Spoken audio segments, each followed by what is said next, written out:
Fact is, no nation can. I don't even think the U.S. or London. It'll be a long time before we see anything that comes close to the Chinese. 2012, London is going to hold the Olympics, and let us see how they do. Yep. Moving on, folks, the other hot topic is President Obama is going to go to India in the first week of November. But before he goes, there are storms on the horizon. I even read one of the people saying he may not go there because, you know, the civil nuclear deal, which was put together by the United States of America, they convinced the world that India is ready, and they want to bring them into the nation of people who use nuclear energy. Now, it appears that the law that was passed recently by the Parliament that said that no, anyone who's going to supply these nuclear materials is going to have to carry insurance. And the reason they passed this law is because Union Carbide had an accident back in the 70s. And, of course, Union Carbide, they did give a settlement, and then they left town because they realized that people were after their blood. Now, in this particular case, the liability insurance for the nuclear supplies is not available. Because if you're going to tell the insurance companies, my liability is unlimited, they're going to say, forget it. I mean, you're going to put some kind of a dollar figure what your liability is. In this particular case, I really don't think they are looking at reasonably. This is something that should really be taken on as a sovereign insurance, and this is why I feel so. The operation of the nuclear plant is going to be by the Indians. Generally, in the nuclear business, mostly the states are involved, and states are self-insured. Just like the District of Columbia, we are self-insured. So this is really a government issue that the government should find a way to handle, the government of India. You know, I can see both sides of this. I can't. I cannot even see any side of it other than that if you want something, if you really want something, you've got to actually give them a good specification. If the specification calls for unlimited insurance, what is the unlimited insurance? Limit the darn thing, tell us how much it is, and then we can supply that. Well, two thoughts on this, though. I mean, you're talking about a very recent tragedy in BP where you saw the way BP reacted, right? They reacted this way because of the public outrage for a spill having gone wrong. If you look at Bhopal when this happened 30 years ago, the outrage wasn't quite as much as it is now, probably because the media did only a limited amount back then, and the complaint has been 30 years later, those victims still never got the kind of support and the medical attention they needed. You're absolutely right, it is the government's fault, but let me tell you about BP. By law, folks, BP was only supposed to pay a $20 million fine.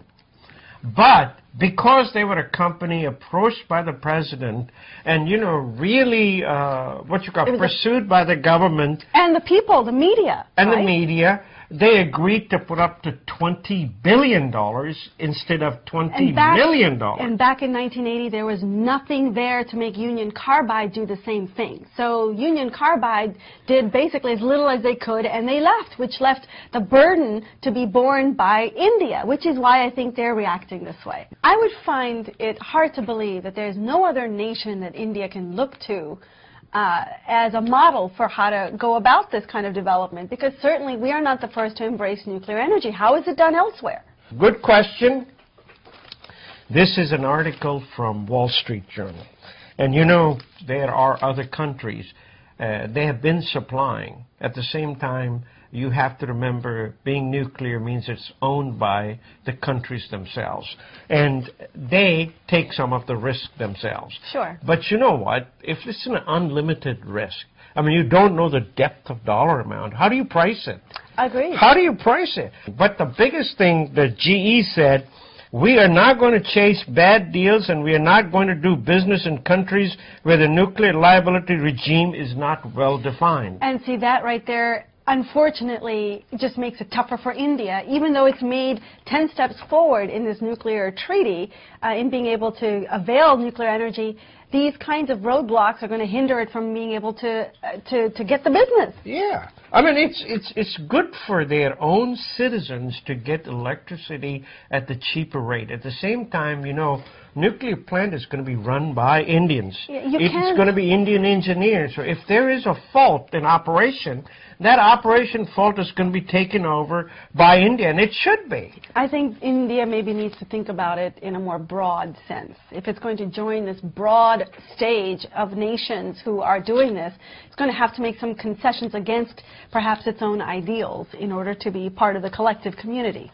I think this is a tricky issue, and it's a tricky one for President Obama to handle. I'm surprised because of the timing of this, because he's leaving right as midterm elections are coming up, and he's got big problems on his hands. He's got big problems because of the Tea Party movement, big problems because the Democrats are just simply not making the kind of showing at the polls that they need to make. There's a headline in the Post today about how the Democrats are trailing behind Republican efforts and in very major elections across the country.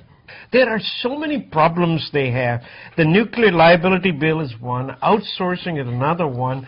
For example, state of Ohio said they will not use any contractor who uses outsourcing, and all of that was in India. I'm surprised that outsourcing has not become a bigger mainstream outcry, particularly by the Tea Party movement. They're conservatives, as they are defined, fiscal conservatives, most certainly, which is where they're picking up so much of this middle ground with the independents. Outsourcing is a big one, and I don't know if you watched this show, but I have to talk about it. This is a new show that NBC debuted a couple weeks ago called Outsourced. Yes. Did you watch it? I watched 2 segments of it, and I have so far liked it. The reactions have been mixed. A lot of people were expecting more, although it's hard to say, what you were expecting from the show, because the show is doing It's a comedy show. I mean, it's not but they're a profound show yet.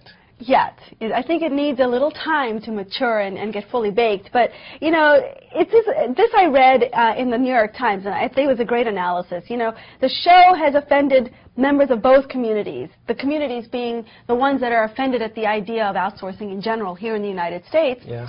Plus the community of Indians, either those that live in India or the ones that are here who look at this picture from a different perspective, right? Mm-hmm. So this show is trying to cater to both audiences, offending both sides equally, if you will, or favoring both sides equally. That's not easy to do. If you offend both sides, you're doing something right. Well, I think the show is trying to do that, but the writing takes a while to really click and settle down, as do the character developments have to happen. I do think, though, that, they're trying, the criticism is on both sides. Some people say that it's too stereotypical of Indians, and other people say, well, look, you have to exploit some of those stereotypes to make it funny, because if you just take away all the stereotypes, then what is the show about? It's really just about a bunch of white people pretending to run the show Office, right? I mean, because that's the criticism, is that it needs to be different enough from a show like Office to make it interesting. So this show is trying to figure out where that line is between representing both sides equally, taking on the cultural nuances that make it interesting, and yet still catering to an American audience. These shows are generally purchased with options. You buy 3 shows, and then you have an option to have 7 more added, and then you have option to buy another 7, and so on and so forth.